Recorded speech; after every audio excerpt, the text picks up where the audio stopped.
So when I think of core values, I think of a philosophy. I think of something that's abstract. Is it part of what you do with Resultants for Business to take that and make that tangible, actionable? That's what we do almost all the time.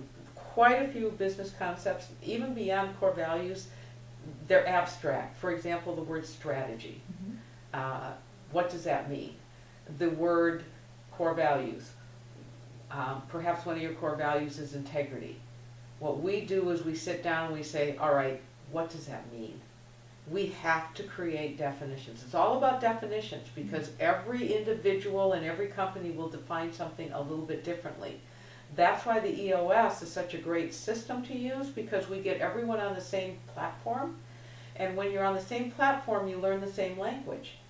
And now all of a sudden, all of your people can be speaking the same language, which cuts down on all of the communication problems and issues. And now you're defining, we recommend that every company creates their own little book of definitions, because their definitions will be totally different than another company's definitions.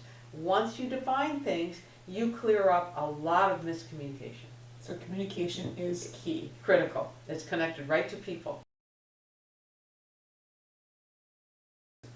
So what you do is you try to connect core values to your review process.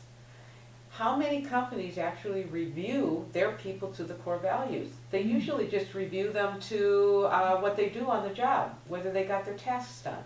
So I would suggest and recommend that you start to connect core values to the review process.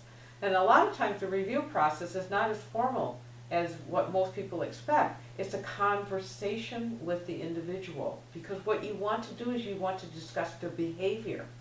Behavior is the issue, usually. So what the leadership team must do is they must define their core values, and definition comes with documentation of behaviors.